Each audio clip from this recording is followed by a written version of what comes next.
Hello, welcome to my channel Sherin PSC tips. അപ്പോൾ പുതിയൊരു വീഡിയോയിലേക്ക് എല്ലാവർക്കും സ്വാഗതം. നമ്മൾ കഴിഞ്ഞ ക്ലാസ്സിൽ പഠിച്ചു തീർത്തത് കുര്യാക്കോസ് ഏലിയാസ് ചാവറയച്ചനെ കുറിച്ചാണ്. ഒന്ന് ഓർത്തെടുക്കുന്നതിന് വേണ്ടിയിട്ട് ഒരു 2-3 ക്വസ്റ്റ്യൻസ് ചോദിക്കാം കേട്ടോ. നിങ്ങൾ ആൻസേഴ്സ് കമൻറ്റ് ബോക്സിൽ ടൈപ്പ് ചെയ്തിട്ടാൽ മതി. ഫസ്റ്റ് ക്വസ്റ്റ്യൻ, ചാവറയച്ചനെ വിശുദ്ധനായി പ്രഖ്യാപിച്ച മാർപ്പാപ്പ ആര്? ചാവറയച്ചനെ വിശുദ്ധനായി പ്രഖ്യാപിച്ച മാർപ്പാപ്പ ആര്? ക്വസ്റ്റ്യൻ നമ്പർ 2, ചാവറയച്ചനോടൊപ്പം വിശുദ്ധിയായി പ്രഖ്യാപിക്കപ്പെട്ട വ്യക്തി.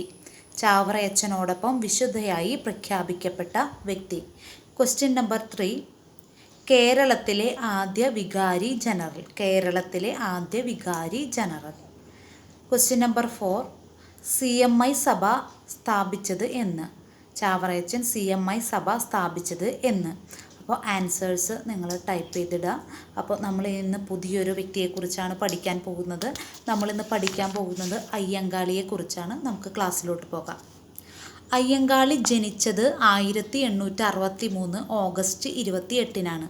1863 ഓഗസ്റ്റ് 28-ന്. അദ്ദേഹം ജനിച്ച സ്ഥലം വെങ്ങാനൂരാണ്. വെങ്ങാനൂർ. ഇനി അദ്ദേഹത്തിൻ്റെ വീട്ടുപേര് പ്ലാവത്തറ വീട്. പ്ലാവത്തറ വീട്. അദ്ദേഹം ബാല്യകാലത്തിൽ അറിയപ്പെട്ടിരുന്ന പേര് കാളി എന്നായിരുന്നു. കാളി. അദ്ദേഹത്തിൻ്റെ പിതാവ് അയ്യൻ, മാതാവ് മാല. മാതാവ് മാല. ഇനി അദ്ദേഹത്തിൻ്റെ പ്രവൃത്തികൾ കൊണ്ട് മറ്റുള്ളവർ അദ്ദേഹത്തിന് നൽകിയ കുറച്ച് വിശേഷണങ്ങളുണ്ട്. പ്രധാനപ്പെട്ടതാണ്. നമുക്ക് ഓരോന്ന് നോക്കാം. ഒന്നാമത്തെ, ആളിക്കത്തിയ തീപ്പൊരി. 2, ആധുനിക ദളിതരുടെ പിതാവ്. 3, നിരക്ഷരരായിരുന്ന സാമൂഹ്യ പരിഷ്കർത്താവ്. 4, യജമാനൻ. 5, അധസ്ഥിതരുടെ പടത്തലവൻ. അടുത്തത്, കേരളത്തിൻ്റെ സ്പാർട്ടക്കസ്. പിന്നെ പുലയ രാജ, ഇന്ത്യയുടെ മഹാനായ പുത്രൻ, അതുപോലെ തന്നെ ഇന്ത്യയിലെ ആദ്യ കമ്മ്യൂണിസ്റ്റ്. അപ്പോൾ ഇത്രയൊക്കെയാണ് അദ്ദേഹത്തിനുള്ള വിശേഷണങ്ങൾ. ഒന്നും കൂടി പറയാം. ആളിക്കത്തിയ തീപ്പൊരി, ആധുനിക ദളിതരുടെ പിതാവ്, നിരക്ഷരനായിരുന്ന സാമൂഹ്യ പരിഷ്കർത്താവ്, യജമാനൻ, അധസ്ഥിതരുടെ പടത്തലവൻ, കേരളത്തിൻ്റെ സ്പാർട്ടക്കസ്, പുലയരാജ, ഇന്ത്യയുടെ മഹാനായ പുത്രൻ, അതുപോലെ തന്നെ ഇന്ത്യയിലെ ആദ്യ കമ്മ്യൂണിസ്റ്റ്. ഇനി ഇദ്ദേഹത്തിന് പുലയരാജ എന്ന വിശേഷണം നൽകിയത് ഗാന്ധിജിയാണ്. 1937 ഗാന്ധിജിയാണ് അദ്ദേഹത്തിന് പുലയരാജ എന്ന ഒരു വിശേഷണം നൽകിയത്. അതുപോലെ തന്നെ അദ്ദേഹത്തെ ഇന്ത്യയുടെ മഹാനായ പുത്രൻ എന്ന് വിശേഷിപ്പിച്ചത് ഇന്ദിരാഗാന്ധിയാണ്. ഇന്ദിരാഗാന്ധിയാണ് ഇന്ത്യയുടെ മഹാനായ പുത്രൻ എന്ന് അയ്യങ്കാളിയെ വിശേഷിപ്പിച്ചത്. അതുപോലെ തന്നെ ഇന്ത്യയിലെ ആദ്യ കമ്മ്യൂണിസ്റ്റ് എന്ന് അദ്ദേഹത്തെ വിശേഷിപ്പിച്ചത് EK നായനാരാണ്. EK നായനാർ. ഇനി അദ്ദേഹവുമായി ബന്ധപ്പെട്ട കുറച്ച് അദ്ദേഹം പങ്കെടുത്ത സമരങ്ങളും അദ്ദേഹം നേതൃത്വം കൊടുത്തിയ കുറച്ച് കാര്യങ്ങളുണ്ട്. അദ്ദേഹം സ്ഥാപിച്ചത് സമൂഹത്തിന് വേണ്ടി. അപ്പോൾ ഓരോന്നും നമുക്ക് ഏതാണെന്ന് നോക്കാം കേട്ടോ. ഇത് നിങ്ങളിങ്ങനെ പോയിൻറ്റ്സ് ആയിട്ടൊന്ന് എഴുതുക. അപ്പോൾ എല്ലാ കാര്യങ്ങളും ആരുമായിട്ട് ബന്ധപ്പെട്ടിരിക്കുന്നു? അയ്യങ്കാളിയുമായിട്ടാണ് ബന്ധപ്പെട്ടിരിക്കുന്നത്. അപ്പോൾ അദ്ദേഹവുമായി ബന്ധപ്പെട്ട കാര്യങ്ങൾ എന്ന് പറഞ്ഞ് എഴുതുക. ചാലിയം തെരുവ് ലഹളയുടെ സൂത്രധാരൻ. അതുപോലെ തന്നെ കല്ലുമാല സമരത്തിൻ്റെ നേതാവ്. ഈ കല്ലുമാല സമരം അറിയപ്പെടുന്ന മറ്റൊരു പേര് കൂടിയുണ്ട്, പെരിനാട് ലഹള. പെരിനാട് ലഹള. അടുത്തത്, വില്ലുവണ്ടി സമരം നയിച്ച നേതാവ്. 90-ാം ആണ്ട് ലഹള നയിച്ച നേതാവ്. സാധുജന പരിപാലന സംഘം സ്ഥാപിച്ച നേതാവ്. തിരുവിതാംകൂറിൽ കർഷക തൊഴിലാളികളുടെ ആദ്യ പണിമുടക്ക് സമരം നടത്തിയ നേതാവ്. ഇന്ത്യയിലെ ആദ്യത്തെ തൊഴിലാളി നേതാവ്. അതുപോലെ തന്നെ അദ്ദേഹം കുടിപ്പള്ളിക്കൂടങ്ങൾ സ്ഥാപിച്ചു. അതുപോലെ തന്നെ നെടുമങ്ങാട് ചന്ത കലാപം. ഇതൊക്കെ അദ്ദേഹം നേതൃത്വം കൊടുത്തതും അദ്ദേഹം ഇടപെട്ടതുമായ കാര്യങ്ങളാണ്. അപ്പോൾ ഇതെല്ലാം ഒന്ന് നോട്ട് ചെയ്ത് എഴുതുക. ചാലിയം തെരുവ് ലഹളയുടെ സൂത്രധാരൻ, കല്ലുമാല സമരത്തിൻ്റെ നേതാവ്, വില്ലുവണ്ടി സമരം നയിച്ച നേതാവ്, 90-ാം ആണ്ട് ലഹള നയിച്ച നേതാവ്, സാധുജന പരിപാലന സംഘം സ്ഥാപിച്ച നേതാവ്, തിരുവിതാംകൂറിൽ കർഷക തൊഴിലാളികളുടെ ആദ്യ പണിമുടക്ക് സമരം നടത്തിയ നേതാവ്, ഇന്ത്യയിലെ ആദ്യത്തെ തൊഴിലാളി നേതാവ്, കുടിപ്പള്ളിക്കൂടം സ്ഥാപിക്കുകയും അതുപോലെ തന്നെ നെടുമങ്ങാട് ചന്തകലാപം നയിക്കുകയും ചെയ്ത നേതാവ്. അപ്പോൾ ഇത്രയും കാര്യങ്ങൾ നമുക്കിത് ഓരോന്നും വിശദമായിട്ടൊന്നും ചോദിക്കില്ല. അപ്പോൾ അദ്ദേഹവുമായി ബന്ധപ്പെട്ട കുറച്ച് കാര്യങ്ങളാണ്. അപ്പോൾ അതൊന്ന് നോട്ട് ചെയ്താൽ മതി. അപ്പോൾ ഇതിനെല്ലാം നേതൃത്വം നൽകിയതും ഇതിലൊക്കെ ഇടപെട്ടതുമായ ഒരു വ്യക്തിയാണ് അയ്യങ്കാളി. നമുക്കിതിൽ ഏറ്റവും കൂടുതൽ ചോദിക്കാനായിട്ട് സാധ്യതയുള്ളത് അപ്പോൾ സാധുജന പരിപാലന സംഘം, അദ്ദേഹം സ്ഥാപിച്ചൊരു സംഘടനയാണ് സാധുജന പരിപാലന സംഘം. അപ്പോൾ അതിനെക്കുറിച്ച് നമുക്ക് കുറച്ച് ഡീറ്റെയിൽസ് പഠിക്കാം.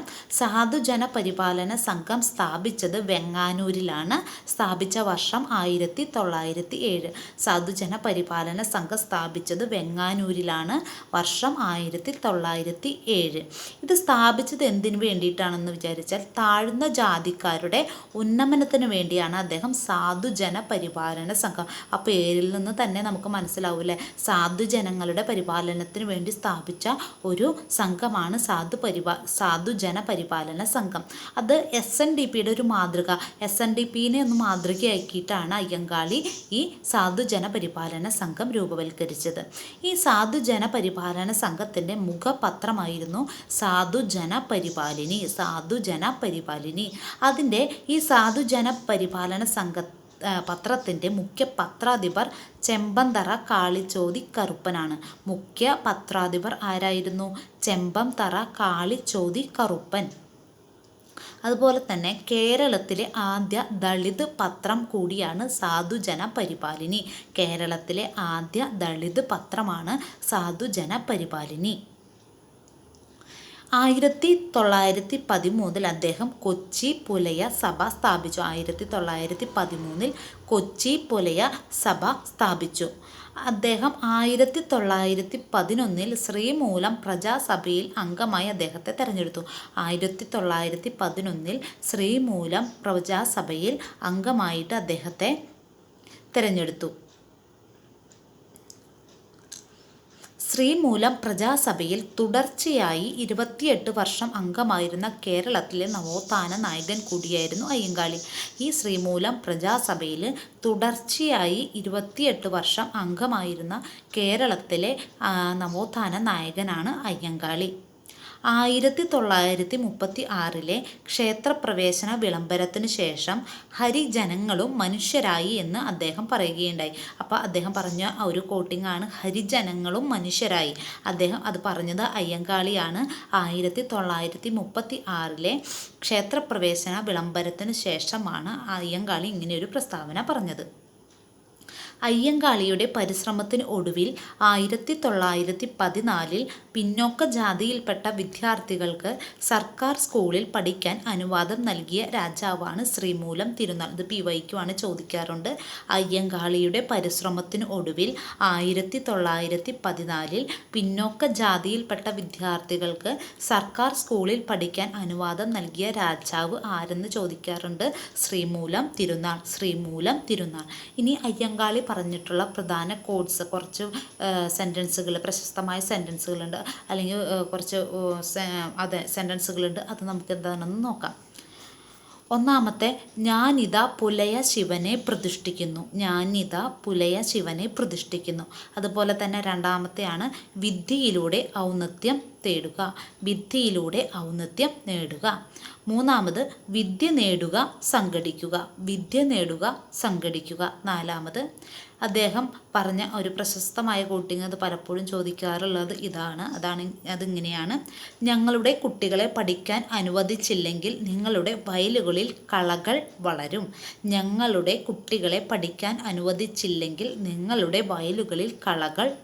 അതായത് അന്നത്തെ താഴ്ന്ന ജാതിയിൽപ്പെട്ടവർക്കൊന്നും വിദ്യാഭ്യാസമൊന്നും അനുവദനീയമല്ല കുട്ടികൾക്കൊന്നും. അപ്പോൾ ശക്തമായൊരു നിലപാടെടുത്തൊരു നവോത്ഥാന നായകനാണ് അയ്യങ്കാളി. അങ്ങനെ രാജാക്കന്മാർക്ക് മുമ്പിലുമെല്ലാം പറയാനായിട്ട് തൻ്റെ ഇടം ചങ്കൂറ്റം കാണിച്ചൊരു വ്യക്തി കൂടിയാണ് അയ്യങ്കാളി. അദ്ദേഹം പറഞ്ഞത് ഇങ്ങനെയാണ്: ഞങ്ങളുടെ കുട്ടികളെ പഠിക്കാൻ അനുവദിച്ചില്ലെങ്കിൽ നിങ്ങളുടെ വയലുകളിൽ കളകൾ വളരും. അതായത് ഇവരുടെ പാടത്തും പറമ്പിലും ഒക്കെ ജോലി എടുത്തിരുന്നത് താഴ്ന്ന ജാതിയിൽപ്പെട്ടവരാണ്. അപ്പം ഞങ്ങളുടെ കുട്ടികൾക്ക് വിദ്യാഭ്യാസം നൽകിയില്ലെങ്കിൽ എന്ത് ചെയ്യും? നിങ്ങളുടെ കൃഷികളെല്ലാം ഞങ്ങൾ നശിപ്പിക്കും, അല്ലെങ്കിൽ അവിടെ ഒന്നും വളരില്ല എന്നാണ് അദ്ദേഹം അതുകൊണ്ട് ഉദ്ദേശിച്ചത് കേട്ടോ. ഇനി അധസ്ഥിതർക്ക് വിദ്യാഭ്യാസം അഭിഗമ്യമാക്കുക എന്നും കൂടി അദ്ദേഹം പറഞ്ഞിട്ടുണ്ട്. അപ്പോൾ താഴ്ന്ന ജാതിക്കാരുടെ ഉന്നമനത്തിന് വേണ്ടി എല്ലാ രീതിയിലും പ്രവർത്തിച്ചിട്ടുണ്ട് ഒരു വ്യക്തിയാണ് അയ്യങ്കാളി. ഇന്ത്യൻ പോസ്റ്റൽ വകുപ്പ് അയ്യൻകാളിയെ അനുസ്മരിച്ച് സ്റ്റാമ്പ് പുറത്തിറക്കിയത് 2002 ഓഗസ്റ്റ് 12-നാണ്. 2002 ഓഗസ്റ്റ് 12-നാണ് ഇന്ത്യൻ പോസ്റ്റൽ വകുപ്പ് അയ്യൻകാളിയെ അനുസ്മരിച്ച് സ്റ്റാമ്പ് പുറത്തിറക്കിയത്. അയ്യൻകാളി നഗര തൊഴിലുറപ്പ് പദ്ധതി ആരംഭിച്ചത് 2010-ലാണ്. ഇത് ചോദിക്കാറുണ്ട്. അയ്യൻകാളി നഗര തൊഴിലുറപ്പ് പദ്ധതി ആരംഭിച്ചത് 2010-ലാണ്. കേരള പട്ടികജാതി വികസന വകുപ്പിൻ്റെ ആസ്ഥാനമാണ് അയ്യൻകാളി ഭവൻ. കേരള പട്ടികജാതി വികസന വകുപ്പിൻ്റെ ആസ്ഥാനമാണ് അയ്യൻകാളി ഭവൻ.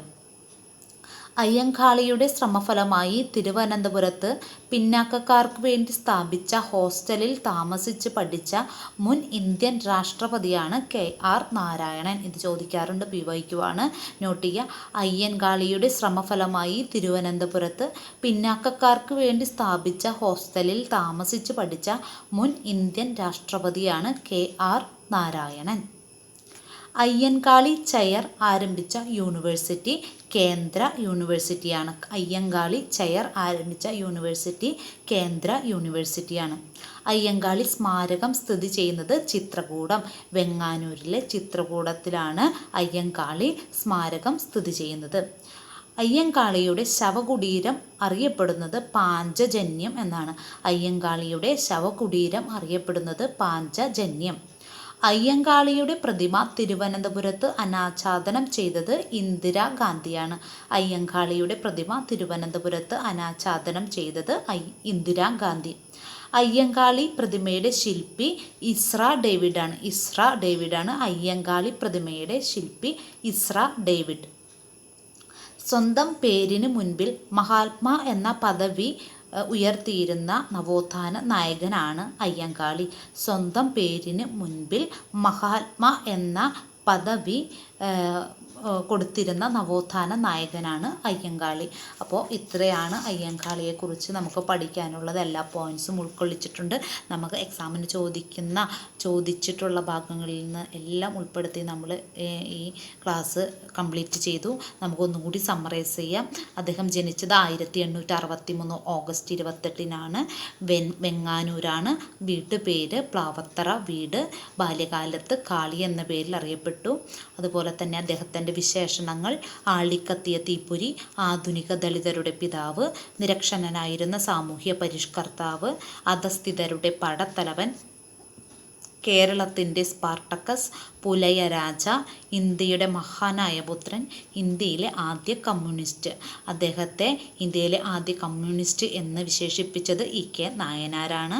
ഇന്ത്യയുടെ മഹാനായ പുത്രൻ എന്ന് അദ്ദേഹത്തെ വിശേഷിപ്പിച്ചത് ഇന്ദിരാഗാന്ധിയാണ്. അതുപോലെ തന്നെ അദ്ദേഹത്തെ പുലയ രാജ എന്ന വിശേഷണം നൽകിയത് ഗാന്ധിജിയാണ്. ഇനി അദ്ദേഹം പങ്കെടുത്ത കലാപങ്ങളും അദ്ദേഹം നടത്തിയ പരിഷ്കരണങ്ങൾ ഏതൊക്കെയാണെന്ന് നമുക്ക് നോക്കാം.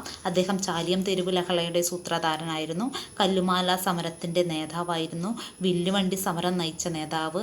90-ാം ആണ്ട് ലഹള നയിച്ച നേതാവ്. സാധുജന പരിപാലന സംഘം സ്ഥാപിച്ച നേതാവ്. തിരുവിതാംകൂറിൽ കർഷക തൊഴിലാളികളുടെ ആദ്യ പണിമുടക്ക് സമരം നടത്തിയ നേതാവ്. ഇന്ത്യയിലെ ആദ്യത്തെ തൊഴിലാളി നേതാവ്. കുടപ്പള്ളിക്കൂടം സ്ഥാപിച്ച നേതാവ്. നെടുമങ്ങാട് ചന്തകലാപത്തിന് നേതൃത്വം നൽകിയ നേതാവ്. അതുപോലെ തന്നെ അദ്ദേഹം സ്ഥാപിച്ച ഒരു സംഘടനയാണ് സാധുജന പരിപാലന സംഘം. 1907-ലാണ് സ്ഥാപിച്ചത്. SNDPയുടെ മാതൃകയിലാണ് അദ്ദേഹം സ്ഥാപിച്ചത്. അത് താഴ്ന്ന ജാതിക്കാരുടെ ഉന്നമനത്തിന് വേണ്ടി സ്ഥാപിച്ച ഒരു സംഘടനയാണ്. സാധുജന പരിപാലന സംഘത്തിൻ്റെ മുഖപത്രം സാധുജന പരിപാലിനിയാണ്. അതിൻ്റെ മുഖ്യപത്രാധിപർ ചെമ്പന്തറ കാളിച്ചോതി കറുപ്പനാണ്. കേരളത്തിലെ ആദ്യ ദളിത് പത്രം സാധുജന പരിപാലിനിയാണ്. 1911 അദ്ദേഹം ശ്രീമൂലം പ്രജാസഭയിൽ അംഗമായി. അതുപോലെ തന്നെ ഹരിജനങ്ങളും മനുഷ്യരായി എന്ന പ്രസ്താവന ഇറക്കിയത് അയ്യൻകാളിയാണ്. അദ്ദേഹം പറഞ്ഞ പ്രശസ്തമായ ഒരു കോട്ടാണ് എന്ത്: ഞങ്ങളുടെ കുട്ടികളെ പഠിക്കാൻ അനുവദിച്ചില്ലെങ്കിൽ നിങ്ങളുടെ വയലുകളിൽ കളകൾ വളരും എന്നുള്ളത്. അതുപോലെ തന്നെ അയ്യൻകാളിയുടെ പരിശ്രമത്തിനൊടുവിൽ 1914 പിന്നോക്ക ജാതിയിൽപ്പെട്ട വിദ്യാർത്ഥികൾക്ക് സർക്കാർ സ്കൂളിൽ പഠിക്കാൻ അനുവാദം നൽകിയ രാജാവാണ് ശ്രീമൂലം തിരുനാൾ. അതുപോലെ അദ്ദേഹം പറഞ്ഞ ഫേമസ് കോട്ട്സാണ്: ഞാനിതാ പുലയ ശിവനെ പ്രതിഷ്ഠിക്കുന്നു, വിദ്യയിലൂടെ ഔന്നത്യം നേടുക, വിദ്യ നേടുക, സംഘടിക്കുക, പിന്നെ അധസ്ഥിതർക്ക് വിദ്യാഭ്യാസം അഭിഗമ്യമാക്കുക. അതുപോലെ തന്നെ പോസ്റ്റൽ വകുപ്പ് അയ്യങ്കാളിയെ അനുസ്മരിച്ച് സ്റ്റാമ്പ് പുറത്തിറക്കിയത് 2002 ഓഗസ്റ്റ് 12-നാണ്.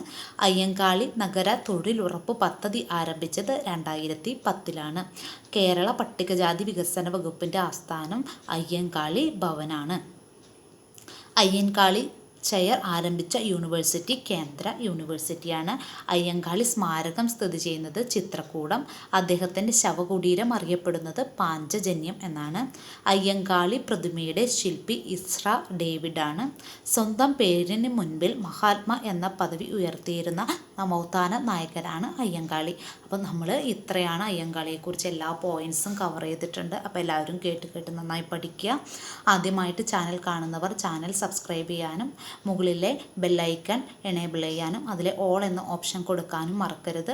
അപ്പോൾ ഞാനിടുന്ന പുതിയ വീഡിയോസ് നിങ്ങൾക്ക് നോട്ടിഫിക്കേഷൻ ലഭിക്കുന്നതായിരിക്കും. അപ്പോൾ നിങ്ങളുടെ ഫ്രണ്ട്സിനും ഷെയർ ചെയ്ത് കൊടുക്കുക. ക്ലാസ്സിനെ കുറിച്ചുള്ള നിങ്ങളുടെ അഭിപ്രായങ്ങൾ കമൻറ്റ് രേഖപ്പെടുത്താനും മറക്കല്ലേ. അപ്പോൾ നമുക്ക് അടുത്ത ടോപ്പിക്കുമായി അടുത്ത വീഡിയോയിൽ കാണാം. അതുവരെ താങ്ക് യു.